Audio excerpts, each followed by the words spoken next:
3, 2, 1. Here we go!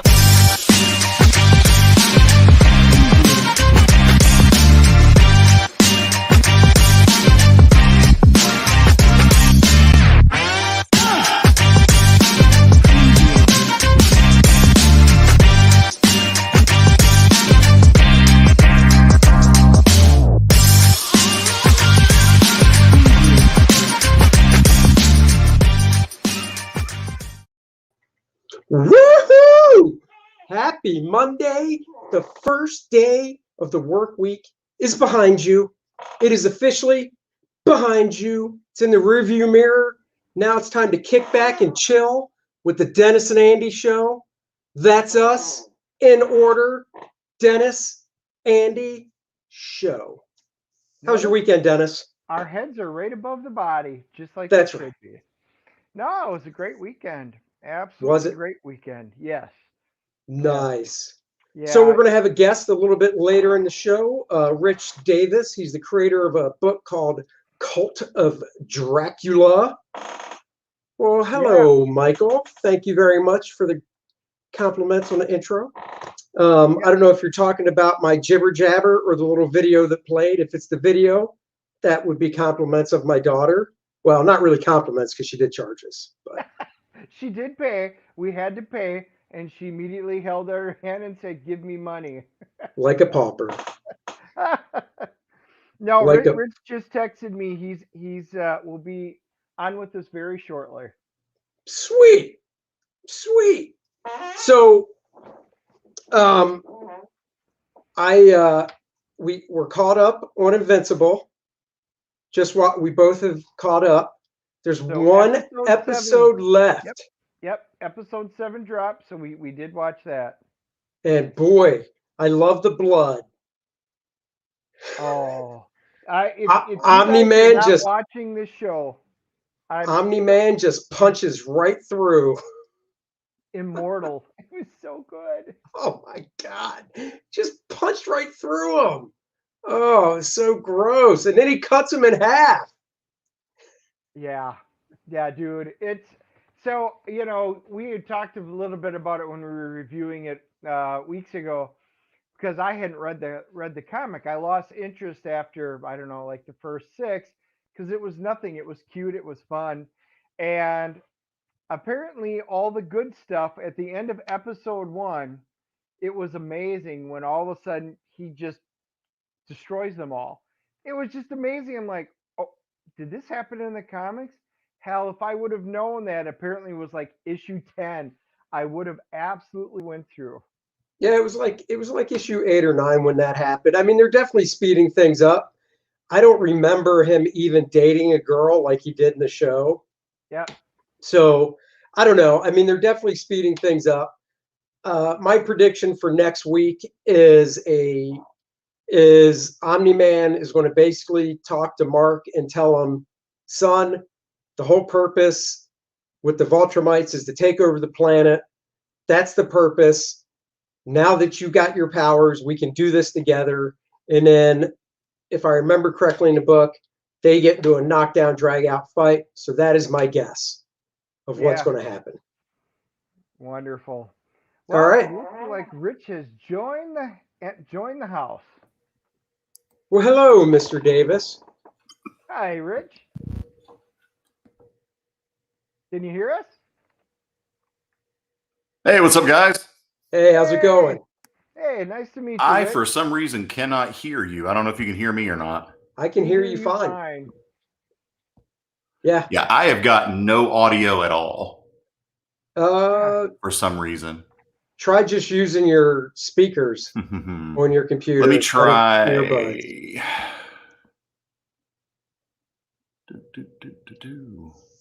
I mean, I can just like pretend that I can hear you and, make up things, answers to questions that I don't know if you've asked or not. I was going to say, there we go. Yeah. If you're using earbuds, maybe just try without them. Go with the speakers. The earbuds out and use speakers. All right, let's try this one more way.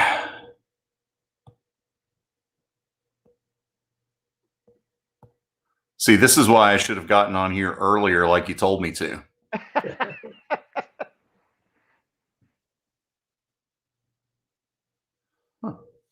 Huh.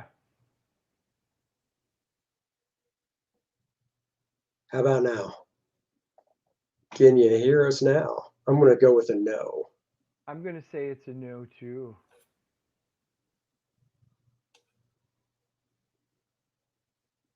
Here, I'll text them. And why don't you just keep talking about Invincible? Oh, I think I heard something. Oh, yeah, you can hear. Now? You can hear us. Can you hear us? No, I still got nothing. Let me try to relog, guys. I am so sorry. I will be right back to see if I can't get this fixed. Okay. No worries. We got lots we can chat about. We'll tell him to adjust his camera too, so we see more in his forehead. We can do that when he hears us. This is fun. Well, I mean, does your prediction hold with mine for next week? Yeah, I think so. And from what I know, I don't think a season 2 has been officially announced yet.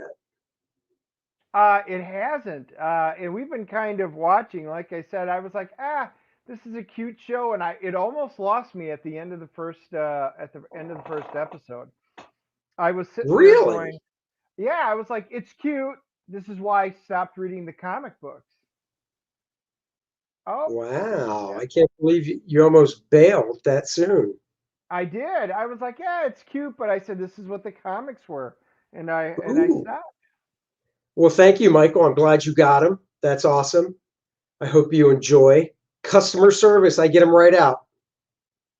So I have to ask Michael, which one did you get? Did you get the Andy cover? Did you get the Bart Sears cover? Did you get the Andy cover? You got the main man cover. I asked these things. Because you did sell quite a few of different ones. I know. So you cut your grass today, I hear. I did, man. It was a busy day, and I wish you would come over and cut mine. No way. I got enough stuff to do. I got a better riding lawnmower. I got a John Deere, not that knockoff thing. I got a Husqvarna, dude. We're good. We're good. I don't think so. Yeah. No, and I was out all morning today. I had a lot of stuff to do. And then I managed to pop up 4 comic book reviews. So, sweet. Yeah, I did. So it was pretty good. We already got a bunch of comments and stuff that were on them. Some pretty good ones. Guardians of the Galaxy, people were asking about because they're starting the new space. So how did you like it? I did. All right, let's try it. Rich is back. Let's see. Hello. Hey, I got you guys. You're not coming through on my earbuds, but you're coming through, so that works just fine for me. Yeah, as long as there's no echo, which there isn't, that's fine. Yeah, right, it's all good. Yeah, we're dude. Good. Technology, guys. I'm sorry. That's okay. You got a nice looking room behind you there. I like. Thank you. Thorn Spider-Man. Yeah. And I got Captain America and Batman over here and Superman over there. And so, yeah, this is where I do most of my writing and stuff. So that's cool. What part of the country are you in? I am in Knoxville, Tennessee. Oh, okay. So you're not too far. Yeah. Where are you guys? Charlotte, North Carolina. Oh, right on. I used to live in Wilmington, North Carolina. I lived there for 15 years. Oh, yeah. Oh, cool. Yeah. Well, we know there's some conventions over in Knoxville because we keep saying, maybe we go over and try Knoxville. See? Yeah. Well, Fan Expo. Fanboy Expo happens twice a year. It's a lot of fun. They do a couple of smaller ones like Bubba Fest, and there's a horror themed one. I can't recall the name of it, but it's rather new. But yeah, the convention center here in downtown Knoxville is gorgeous. I've been there. It is nice. It's a nice little town. Yeah. We did it. I did the last show I did there. It wasn't. I don't think it wasn't a fan expo or fanboy expo, whatever. But whoever put it on scheduled it for the same weekend as a major football game, college football game. So needless to say, everybody was like twiddling their thumbs. Yeah. I mean, it was pretty freaking. I mean, the town was bustling, But the convention itself, forget it.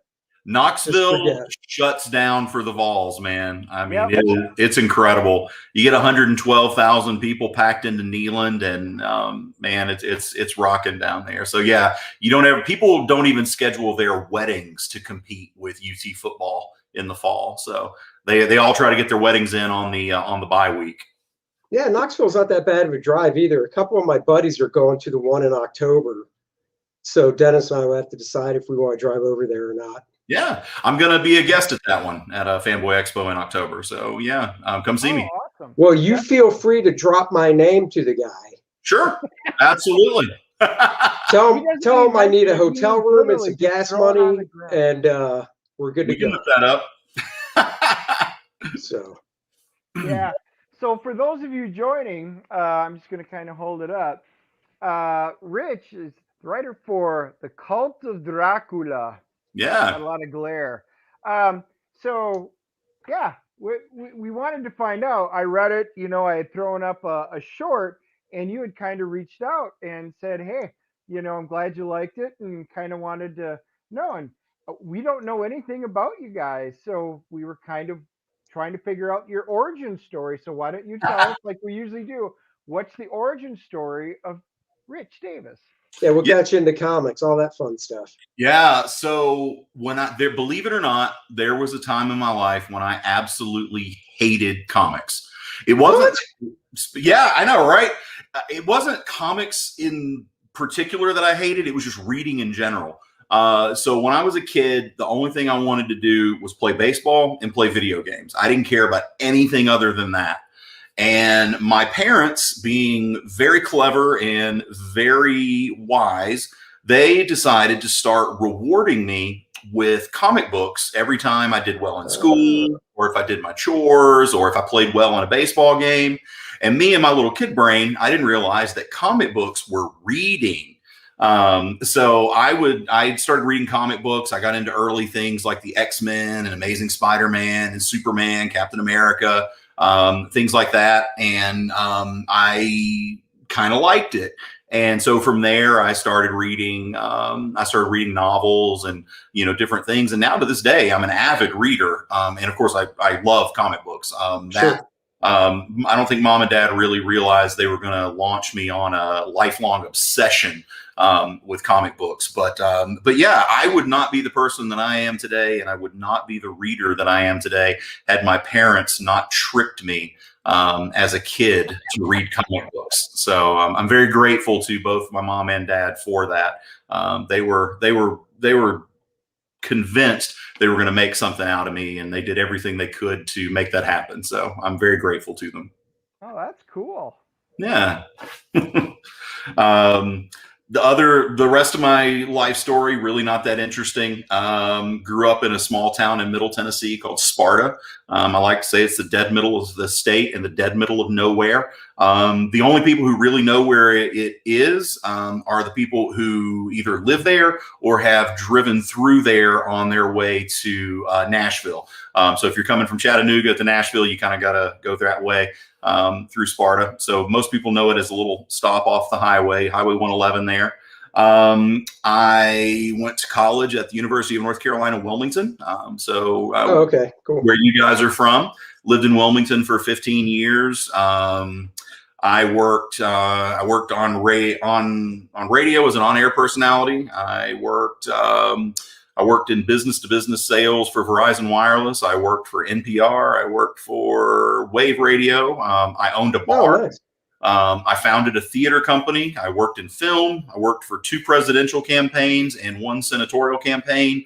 And then I decided to open up a comic book store. So this is really the first time I've ever had any real focus in my life. I kind of like to dabble in different things and try different things. So I've had a lot of different careers. They've all been fun. They've all been interesting, and they've all contributed something to my writing style. So I'm kind of using all that experience and background to hopefully tell some good stories. So you own a store currently? I do. Yeah, it's called Cool. in Knoxville, Tennessee. Oh, that's cool. Yeah, man, it's a lot of fun. It's really cool to see comics from all three different angles. You know, I've been a fan. I've owned a store, so I've been a retailer, and now I'm creating comics, so I get to see it on that side of things. So it's a really cool and interesting world to kind of bury yourself in. So then what got you into doing this book? Like, how'd this come about? Yeah, kind of like everything else in my life, kind of a little bit of a happy accident and a little bit of a winding road. Back in 2013, Cult of Dracula was born on stage at the Brown Coat Pub and Theater in Wilmington, North Carolina. It was a stage production, named after Firefly, of course. So we produced it there. I'm a huge Firefly fan, man. Yeah, it's a good show. Brown coat. Yep. So yeah, we produced Cult of Dracula. It was called Dracula Reimagined at the time, and ran for a month of sold out shows at the Brown Coat. One night, we were very fortunate to have a special guest in the audience, Mr. Tony Todd. He was in town filming something and kind of made his way into the Brown Coat to check out some theater, and he saw my play. And he really enjoyed it. And so Tony and I became friends afterward. And Tony was very encouraging. He told me, you know, you can't let this go. You got to do something with it. You can't just, you know, toss it out. So we decided we were going to adapt it into a screenplay, and created the character of Special Agent Malcom Bram, who you meet on the first page of Cult of Dracula. And we created that character with the idea that Tony would play him in the film adaptation. Cool. Yeah, Tony has been a huge supporter of this project the whole time. Really love it. Worked on the screenplay for a couple years, trying to make the film project happen. My wife, unfortunately, became very ill with stage 4 chronic kidney disease. She passed away in December of last year. There were complications with her transplant surgery. But Amber didn't want me to give up on it either. And we realized we couldn't do a film because I just didn't have the time to devote to, you know, being a filmmaker anymore. So we decided, but, you know, we can write it, turn it into a comic book. And you don't need $50 million to make a comic book. You know, right. It's still expensive, but it's not, you know, movie expensive. And so, yeah, we kind of shifted gears, and I started adapting it into a comic book, and took me a couple of years of really, you know, beating the streets and harassing people in the industry who had no business ever wanting to talk to me, but miraculously they did. And then now here we are. It's on shelves nationwide. It sold more than 50,000 copies of Cult of Dracula #1, and probably going to be a top 25 comic when Comic-Con reports the numbers. So it's a long wow. trip, but man, we're here. Those are hell of numbers, man. Oh yeah. Yeah, great. We're all excited about the sales numbers. You know, I legit started doing this. I was thinking, man, if I sell 5 copies, I'm lucky. I know my mom's going to buy 3 of them. You know? Yeah, so if I can get 2 people, so if I can get you and you to buy the book, I made it. But yeah, you know, we started working really hard to build relationships with comic book retailers all over the country. I was legitimately calling every comic book store I could find. Amber was Googling, getting phone numbers, getting contact info for me, feeding me the numbers. I was giving them a call. I was talking to them about the book. And we built a really, really strong community around it. I mean, it had, before SourcePoint even agreed to publish it, it already had this really awesome cult underground following for it, you know. And you know, one of the ways I got SourcePoint to pick up the book was I told them, I was dead serious when I said it. I said, you know, you're not only getting this book, you're getting me. Right. Right. Like that meant something, you know? No, I know what you mean, though. As a creator, I know what you mean.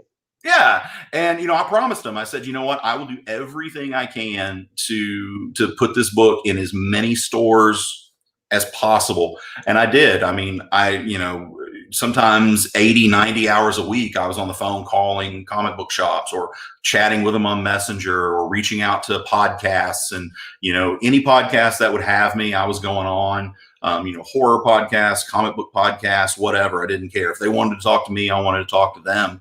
And, you know, the hard work paid off. It doesn't always, but this time it did. And, it's been, financially and sales wise, SourcePoint is extremely happy with the way the book sold.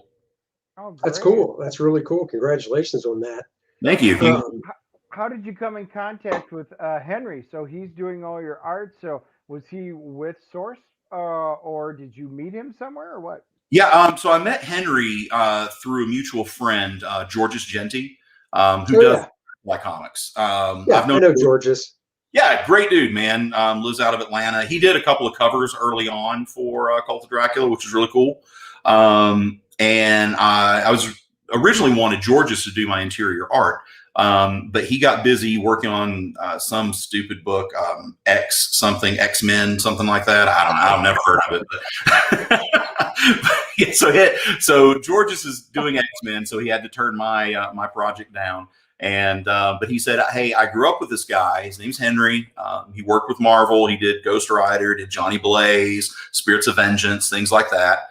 And he said, I think you guys would vibe. And so he introduced us, and Henry and I, we hit it off from the very beginning. And, we did some really cool things together for the first 2 issues of Cult of Dracula. So I'm super, super grateful to have been able to work with him. Oh, that's awesome. That's awesome.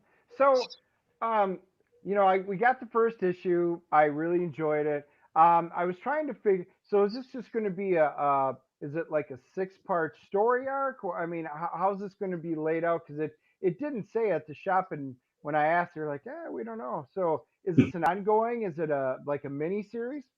It's kind of, I guess you could think of it as a maxi series. So I'm a huge fan of the Hammer horror films. So when I dreamed up the idea for Cult of Dracula, I kind of wanted to pay homage to the Hammer films, how, they had Horror of Dracula, Brides of Dracula, et cetera. So Cult of Dracula is part of, I hate this term, but it fits. It's part of a saga that's intended to be 3 volumes of 6 issues each. So Cult of Dracula is 6 issues. It's a very intimate story. It's very true crime. It's very Tobe Hooper, Texas Chainsaw Massacre. It's focusing on a small group of people in this kind of weird Southern Gothic Appalachian church way the hell back in the woods. And so it focuses on their story. Then volume 2 is going to be called Rise of Dracula. And it kind of expands into kind of a John Carpenter style world. We get to go and you see it's a much larger cast. Vampires and Dracula especially have their tentacles into a lot of different things in the world. And then by the time we get to Reign of Dracula, which is volume 3, it's a full-on George Miller, Mad Max. The whole world is so yeah, it's going to be 18 total issues. The sales have been very strong, so we're probably going to do 3 one-shots as well that are going to give you the backstory and origins of the Brides of Dracula. So they've been very popular characters. They're getting a lot of buzz. And I've been talking to Shannon Mayer, who did our B covers for the book. And Shannon has been very encouraging of me to develop these characters even more and give them an origin story through the one shots. So we're probably going to expand from 18 issues to 21 total issues. Okay. So very cool. Yeah. So obviously people watching and that will watch the replay. You've talked a little bit about the story and stuff, but give the full elevator pitch of what it is for people. Sure. So they can, entice them to go get it this way. Absolutely. So Cult of Dracula reimagines Bram Stoker's original tale within a Charles Manson, Jim Jones inspired cult that's dedicated to an ancient blood goddess. So the first issue begins, it's very true crime. We meet Agent Bram. He shows up to investigate what's called the Cult of Dracula mass suicide event. So it's Jonestown, essentially. Right. It's instead of happening in a foreign country, it's happened somewhere in the hills of Tennessee. I grew up in Tennessee, so I know this area very well. So I write what I know. Sure. And I grew up. There were churches like this, around my little small town. There are roads back in the woods that you just don't go down. And so that's kind of where Cult of Dracula takes place, in one of these churches down one of those roads that you're just not supposed to tread. So Bram shows up, and he discovers this horrendous event has happened. It's very obvious this wasn't a suicide, but the media and law enforcement are covering it up, calling it a suicide so that it doesn't create like another satanic panic type thing. So Bram's story serves as kind of a framing device. When we're following Bram, we're in the modern day. This is the present time. Mm-hmm. So immediately after Bram shows up, we jump back 3 days earlier, and we meet Mina Murray, Jonathan Harker, and Abraham Van Helsing. And they are part of a documentary film crew that's come to interview Robert Renfield, who is the leader of the cult of Dracula, the Ordo Dracul. And so when we're following their story, they're telling us the story of how the mass suicide event came to be. So we kind of shift timelines. It's a broken narrative story. I probably watched way too much Quentin Tarantino growing up. So, Pulp Fiction, Kill Bill, jumping timelines all over the place. But it does serve a purpose, and I think, was it you, Dennis, that you were doing the review on YouTube? Yeah. So I noticed you said something about, you were a little confused about the timeline, which is exactly correct. It's confusing, and maybe a little too confusing now that I look back, 2020 hindsight. But one of the first things, and I studied a lot about cults when I was writing this book. I mean, way, way too much. But one of the first things a cult does when they bring you in is they immediately cut you off from the outside world. They cut you off from your friends, your family, Twitter, everything. They just, it's radio silence. And they start to confuse you to where you don't know what day it is, what time it is. You don't know where you are. And the only source of information comes from the cult itself. So that's a very purposeful thing that they do to new initiates. So when I was writing Cult of Dracula, what I wanted the reader to come at it as if they were being newly initiated into the cult. So some of the confusion is purposeful. There are little subtle cues in there that let you know where you are and when you are. But they may have been a little too subtle in the first issue. So, maybe we'll look at correcting that. That's why I love reviews and to hear feedback from people, because if there's something, I'm not going to change the story necessarily. Right. But if there's a mechanical thing, like, there's another reviewer that said the whole book would have changed had I simply put 3 days earlier on the first page where we meet Mina. And I don't know why that never occurred to me until I heard that guy in the review say it. And I was like, dude, that is so obvious. I should have just put that there, and then it would have established more of the broken narrative and the timelines for the reader. And I kind of left it more, more esoteric rather than spelling it out there. I mean, personally, I like nonlinear storytelling, and, you mentioned Tarantino, and I just want to, I'm sure you've seen From Dusk Till Dawn, right? Hell yes. Yeah. Somebody has not, wrong way. Yeah, has not seen it and never even heard of it. How? I know. This was like 3 weeks ago. We were talking about stuff, and I'm like, we were talking about Selma Hayek, right? Pandemonium. How do you not know that? I know. And I'm like, oh my God, Selma Hayek is so hot in this movie. You got to. I said, you remember From Dusk Till Dawn? And he goes, what's that? I'm like, what? I never wanted a snake until I watched that movie.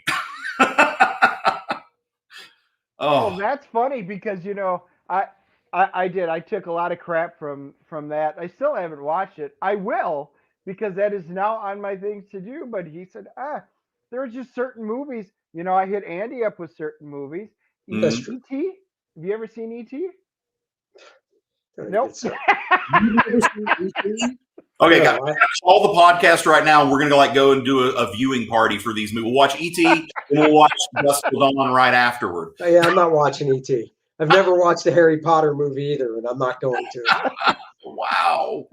Yeah, we just got back from Universal after 3 days in Harry Potter World, so I'm Harry Pottered out.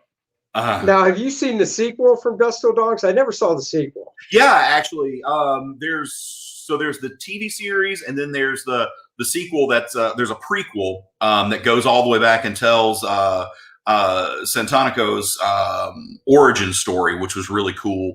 The movie itself was kind of garbage. Tarantino, That's what I thought. Yeah, he had nothing to do with it, but it's still a fun, silly. I've seen worse vampire movies than. What about the TV shows? That ain't good. I enjoyed it. That's where I first got introduced to Asa Gonzalez. She played Santanico in that. And the first season pretty much follows the movie beat by beat. I mean, it's you're just watching a 7 or 8 episode long version of the movie. And then Really? Yeah, it's the same. This really? Yeah, everything that happens in the movie happens in the series. So for guys like Dennis who have never seen it, I guess that's why they were making the series. And then season 2, it kind of expands the world and goes all over the place and tells new stories. But it's enjoyable. I'm not going to say it's good TV, but again, I've seen worse. Look, I guess we're going to be doing a viewing party after all. And then he goes, "Oh, Andy can stay home." No. If ET's involved, ET, the Goonies, I'll stay home. Oh, my you God, the Goonies? Oh, that hurts my heart. No interest. We've been telling him that. No interest. But it's our time. It's our time down here. I'm telling you, it's Just no interest in either one of those. And hey, look, Dennis and I are the same age, growing up in the 80s and stuff. Yeah. Just had no interest in those. Real? Have you seen Monster Squad? No. Wow. You've not seen what? Have you seen Monster Squad, Dennis? Yes. Okay, good. Yeah, it's been a while, but yes. I mean, we are nerds at heart. We're just different kind of nerds. Yeah. I love that about nerd community, man. I mean, because people kind of think if you're a nerd, you have to be into everything. You don't. Like I don't like Star Trek. And exactly. You and me, but Dennis is a Trek head. Hey, I love this comment. You hate the Goonies? How do I return first, man? You don't. No returns. What's up, North Free? Hey, what's up, man? Now, to be fair, Dennis is a diehard Trek guy. Now, I don't hate Star Trek. Like, I've watched it. I've seen the movies. It's kind of like Star Wars. I'm not I don't know what they call Star Wars people, but I'm not a Star Wars either. I just go see the movies because I think they're cool. Yeah. And they're entertaining. But I can also say when they suck, which were, 1, 2, and 3 of Star Wars in the early 2000s. Yeah. Well, and even some of the recent ones too. But this is funny. Dennis will get this. So you know how Courtney, that's my daughter, is watching Star Wars stuff now, Dennis? Yes. She, over the weekend, I cannot believe this because of her thing with, ooh, that's old, I won't watch it. My daughter's going to turn 18 in 2 weeks. So she won't watch. She loves all the superhero stuff. But I said, oh, you should watch the first Spider-Man from 2000. Oh, that's old. She watched episodes 4, 5, and 6. So the first 3 Star Wars movies from the 70s and early 80s over the weekend. Nice. Good for her. And I'm like, and you won't watch Superman from 1978? No. How can she believe a man can fly? I know. Like father, like daughter. That's all I'm going to say. What are you talking about? I love the first Superman movie. Yeah, okay. E.T., Goonies. You probably never saw Gremlins either. No, I saw Gremlins, just not a big fan. So I'm a big sci-fi guy and fantasy guy. So, Star Trek's always been my first love since I was a kid, in the mid-70s. And Star Wars, love Star Wars. Battlestar Galactica. I love Galactica. Yeah, both series. I'm a huge fan of the old campy ones. I actually got finally got Dirk Benedict's signature on his Starbucks card. Nice. And then Expanse. I love The Expanse. Isn't that? See, I haven't watched it yet. Best And I know, Dennis on has said it's TV. really good, but it's so hard to. How many seasons are out of that thing now? 4 now. 5's coming out soon. It's hard to get onto something that has 4 seasons for me. No, it's not. It just takes dedication. Just gives you a lot to binge. I mean, Right. I love to binge, so I would knock out a season in like a weekend. And Well, I will say I watched all of Breaking Bad, yes, season 1 to the series finale in 1 week. no, wow, Well, I work at home, so it was easy. that's dedication. That is, because that's some heavy stuff, man. Yeah, Yep, but good. I like sci-fi stuff, but I also like that real world stuff. And man, Breaking Bad, I didn't hear spoilers about the season finale, so I didn't hear how Walter died and all that crap. But I just heard that it was so good. So I was like, all right, you know what? Let me see. So I popped it on, season 1, episode 1 on like a Monday.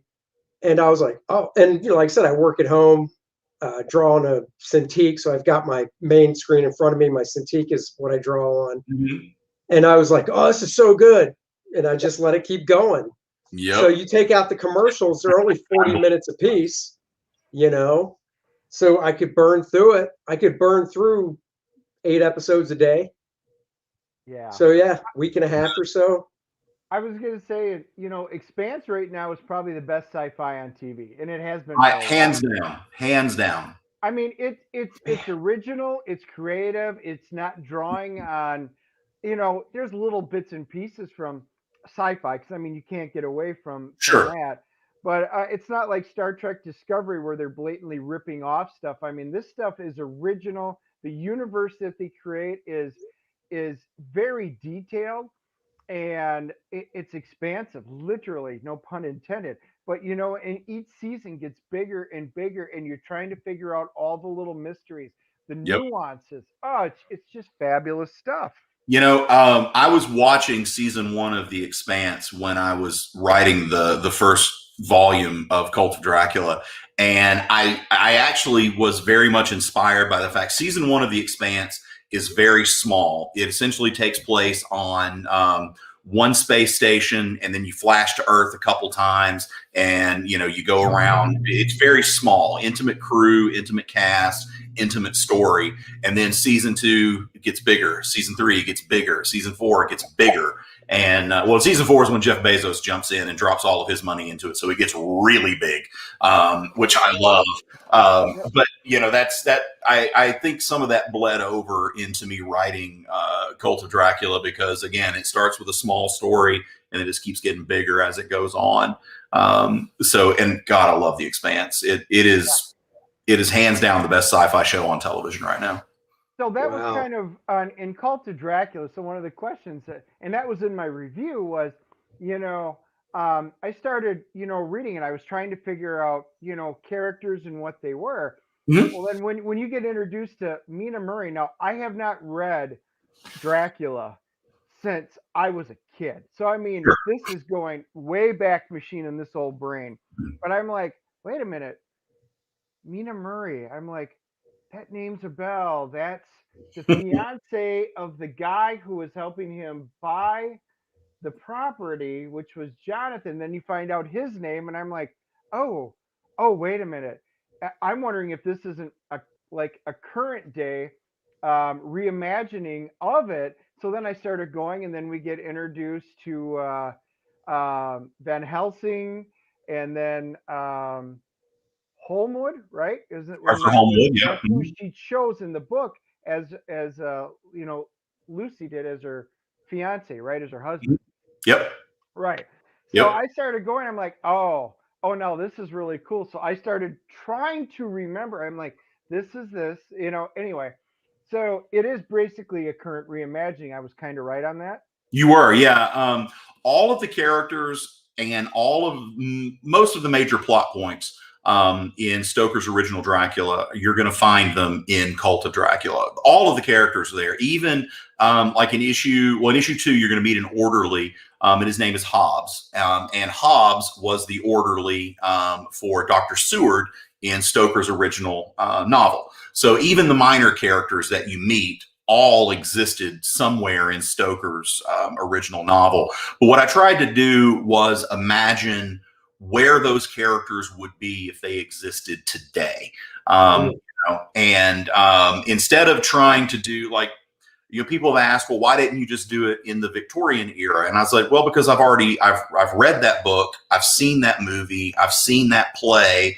I've heard that show on the radio. I've read comic books about that. That story's been done. There's really nothing that we can do with Dracula in the Victorian era that hasn't already been done.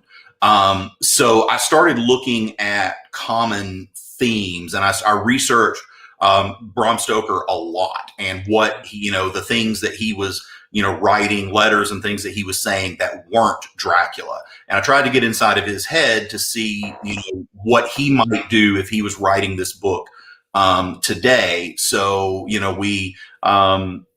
Stoker's original was it was a critique on Victorian hypocrisy towards sexuality. He focused heavily on the Molly houses, which were where upstanding men of Victorian society would go and dress as women and be in drag and do all sorts of debaucherous things.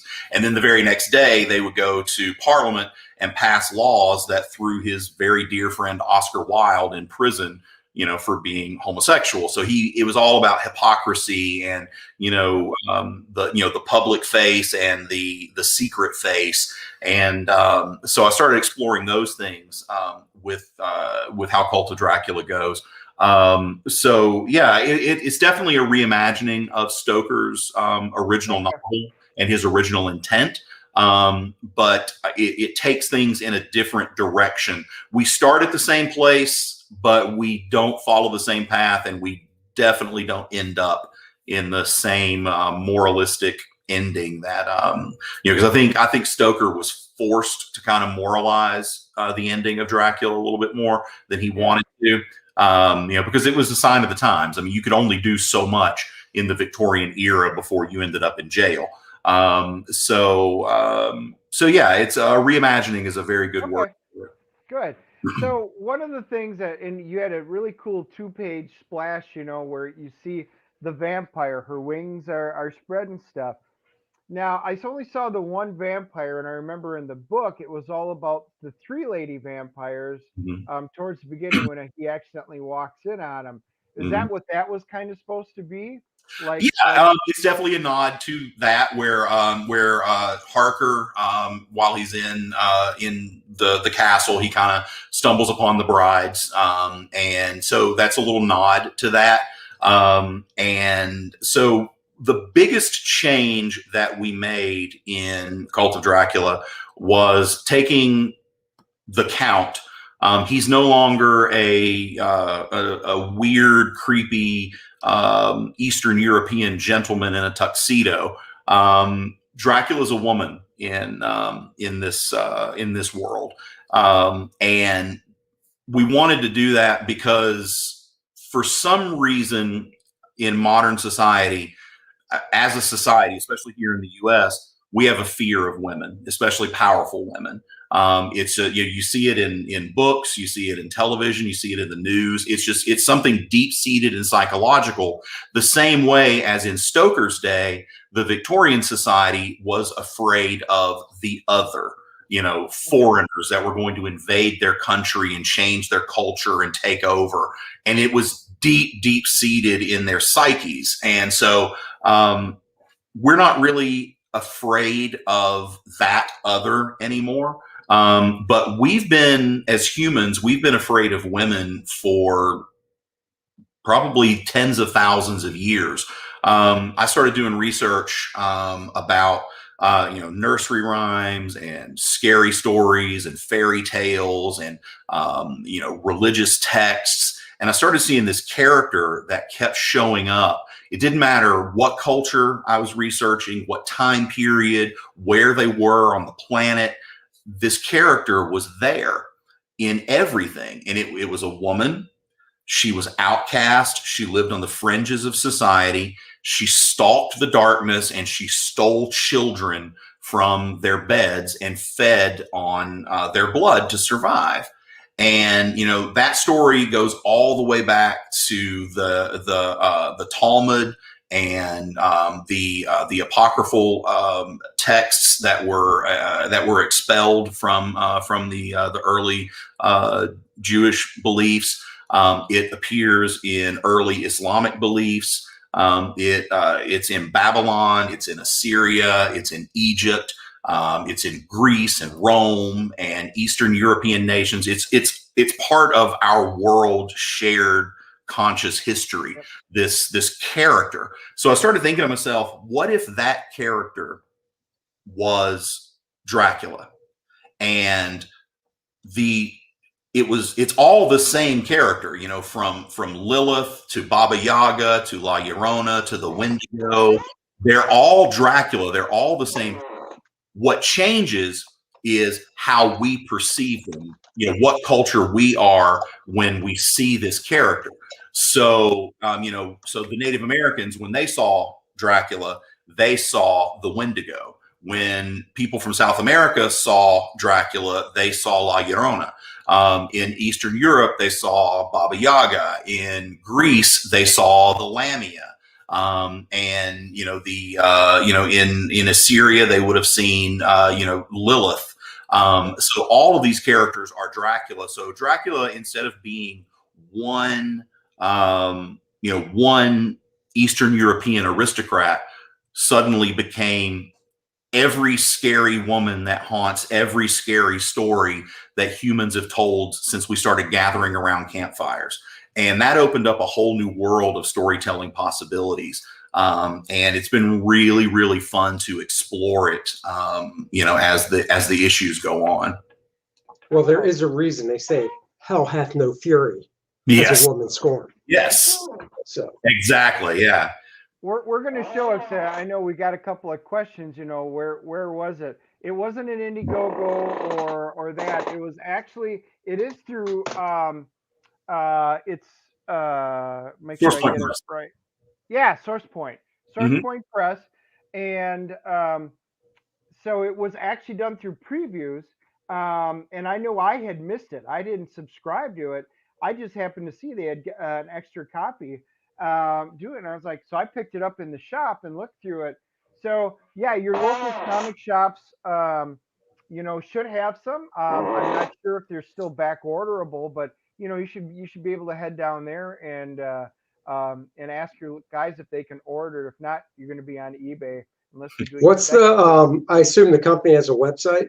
Yeah, SourcePoint Press. SourcePoint is they're making a shift from being one of the small press publishers to being kind of a medium sized publisher. They're kind of, I think a comparable company would be Aftershock or Scout. They're indie. They focus exclusively on sci-fi, horror, fantasy, and pulp. They don't mess with superheroes or anything like that. They tell genre stories. And they're a great company to work for. I can tell you they're amazing people, and they genuinely love comics and they love genre books. They love horror like you wouldn't believe over there.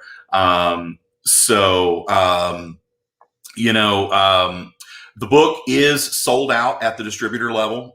So Diamond is completely sold out. We're considering doing a second print of issue number 1.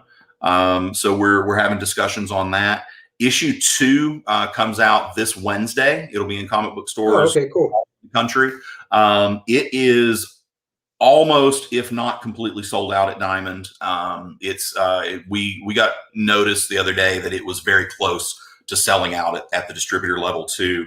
And advance orders of issue number 3, which will hit next month, the last Wednesday of the month. They're huge. So the book keeps growing. The hype behind it keeps growing. It doesn't hurt that we've already optioned it for a film adaptation. Oh, cool. I was going to ask about that because it Yep. seems like it would make a good one. So Absolutely. So yeah, things have kind of come full circle with that. Sure Pictures has picked up the option to develop it into a film project.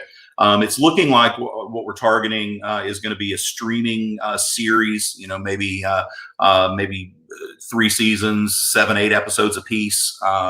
So that it would work amazingly well on Shudder or Screenbox, something like that. But yeah, Sure Pictures, they've done a lot of great things. Total series is going to be 18 issues, broken into 3 volumes of 6 issues a piece. Just saw that question pop up. Yep. So Jerry Carita is producing the film adaptation. Jerry, he's primarily known for his work in reality television. He's one of the early producers of Comic Book Men, American Pickers, lots and lots of reality shows. But he also he's recently spun into doing scripted film projects, and so Cult of Dracula, one that he's very passionate about. So really awesome to be working with him on that. But that's we didn't even leak that information. We were kind of sitting on it, but somehow IMDb got a hold of it and they ran a little news article before we'd even signed the deal. They ran a little article on it, so we had to ask them to pull it down. But then by that time, it's too late. The word's already out there. Bleeding Cool got it. Key Collector got it. Comics Heating Up got it. And by that time, it was all over the place, and sales just absolutely exploded.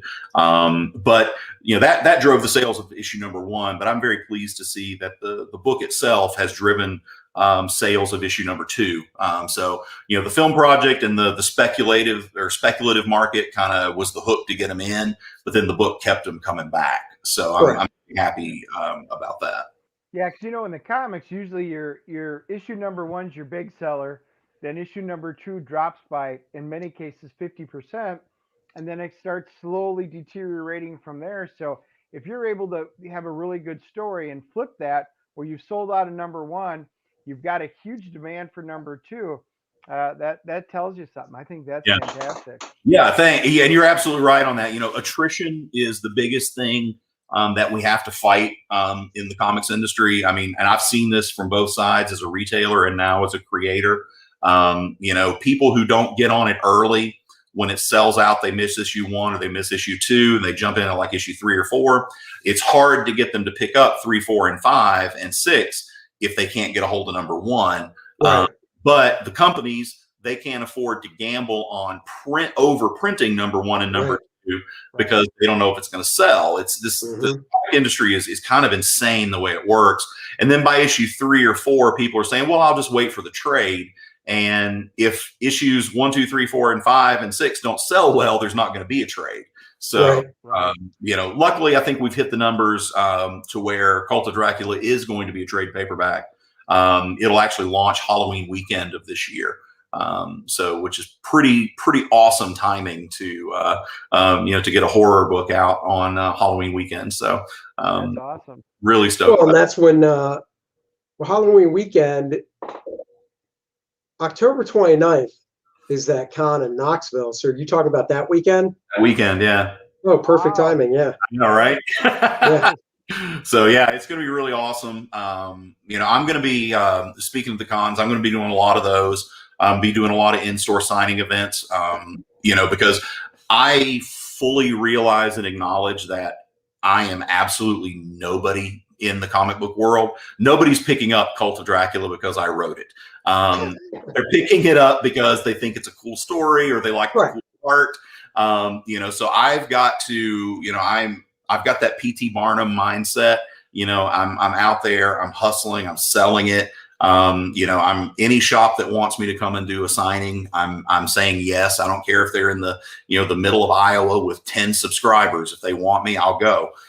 Same thing with cons. I'm booking, I've got Lori working. She works for Source Point right now, and she's booking me in all sorts of cons. I think we just picked up Scarefest in Lexington today. we're doing another horror con out in Chicago. But yeah, we're just going to be out there hustling and, and pitching the book. And because I still believe the best way to sell something is, directly talking to people and, letting them know why I'm excited about my book. Because if I'm not excited about it, there's no way they're going to be. Right. So yeah, man, we're looking forward to that, and hopefully we do decide to do a second printing of number 1, and hopefully it sells sells just as well as the first print. He's glad. Yeah, con's opening up. Yep, open soon. I don't get the fool question mark. What are you trying to say, fool? I don't get that. I do that. It's Mr. T. He's making a Mr. T reference. I get it. I watched the A-Team, and I watched the new A-Team movie with Bradley Cooper as well. I have not seen the new one. Is it decent? Yeah, it's good. Yes, it is. Stop that. I will drop you right out of this stream if you do that again. So he made me watch Mortal Kombat yesterday. I didn't make you watch shit. So if you guys haven't, we will be talking either Wednesday or Friday show. Yep. Yeah, we'll talk Mortal about Kombat. it. Oh yeah. Needless to say, it was hot garbage, but we'll talk about it. I'm still gonna watch it. It's. I don't need much. It's like people fighting and ripping their skulls and spines out of their necks. I mean, what do you expect? It's not Schindler's List, Sure. Exactly. But I will say, as soon as it ended, I didn't even finish the credits. I went right on there, found the original soundtrack from the first movie. Yes. And posted it just so I could go back into my happy place. And I watched. I'll give a shout out, and once Dennis has watched it, we'll review it. But I watched on Netflix a movie called Synchronic, starring Anthony Mackie. Oh, I've heard. Dude, it's really good. Is it? Okay. I thought it was really good because the description. I don't want to give. I'm not going to give anything away. The description doesn't do it justice. I mean, it just so everybody knows, the basic description is Anthony Mackie, and I can't remember the other actor's name, but you'll recognize him. They're 2 paramedics in New Orleans, and they come across a few rescues or whatever you want to call them, a few calls, and there's this new drug called Synchronic that's going around, and the movie just ties in with this new drug. Okay. And that's pretty much what the description says on Netflix. And I was like, and I watched the trailer and I'm like, that seems really interesting. And plus, I like Anthony Mackie. So I was like, you know what? Kind of like Dennis, Mortal Kombat was, so I was like, all right, I'm going to watch this.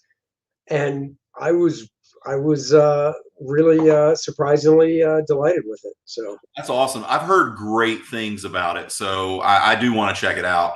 So I might actually even watch that tonight. So yeah, it's not long. It's not. I don't think it's even 2 hours, so it's not a big time commitment either. Yeah, I was going to say we might be watching it tonight because my wife had seen it too, and I says, Andy said we need to watch this, and she goes, "Ooh, I saw that. I was thinking about that because we did finish Winter Soldier, Falcon Winter Soldier. She loved it. She likes Anthony Mackie, so why not? Yeah, Anthony Mackie's a very good actor. Did you see he's great. Altered Carbon? Oh yeah, that's so season 1 was still my favorite. Yep. But I loved with the re-sleeving with him in it and the story behind it. I really enjoyed it. But season 1 was a home run for me. Oh season 2 I figured was a double to a triple. It was really solid, but it lost some of that flavor of the first season, but it was still really good. I agree. I think the storytelling got a little convoluted in season 2, and but yeah, season 1 was fantastic, and I loved Anthony Mackie in season 2. I have not watched season 2 yet, and I still have to finish season 1. So okay. And there's same one. I just saw pop up on my Netflix recently that I want to check out. I don't know if it's going to be any good. But what is it? It's an anime version of Altered Carbon. So I don't know if it's like a season 3 or if it's what I don't know what it is, but it just popped up. I don't usually do anime, but I was talked into watching Castlevania, and I freaking loved Castlevania. This first season was epically cool, and so Did now you watch that, Dennis? No, but I was going to say Altered Carbon, that is basically like season 3, but it's done kind of in the vein, because I haven't watched it yet, but I've talked to a few people who are trying to get me to do it. It's kind of in the vein of like the Animatrix, but Yeah. it's basically done as a season 3, new sleeve. You know, he comes back as a new sleeve, and it's an entire self-contained season. Nice. Okay. Well, I'm I heard definitely. it's really good. Yeah. Oh, Definitely. that's cool. Yeah. So Yeah, in there terms was- of the cons, guys, yeah, the cons are starting to open up throughout the country. Andy and I are hitting the MicroCon on Saturday. It's at a at the brewery. Concord. It's In a at the brewery? Hey, dude. Yeah. Where? It's Concord. It's Here in right, Charlotte. right by here in Charlotte. Okay. So That's you like know, if it's 3 not hours too drive. far of a drive, It's not but that far. it's a small one. It's a 5-hour con from noon to 5. But it's in there. They have beer. It's comic slinging. They've got some artists that are going to be in there. It's fun. You know, they canceled their big one. Heroes Con got canceled, which makes us super sad because you know That hurts. it's like I the love third Heroes. biggest one on like the East Coast. Yeah. So Yeah. we were sad. Oh, Michael's going. Sweet. We're gonna. Oh, sweet. Michael's We'll see gonna you there. show up. Nice. Yeah.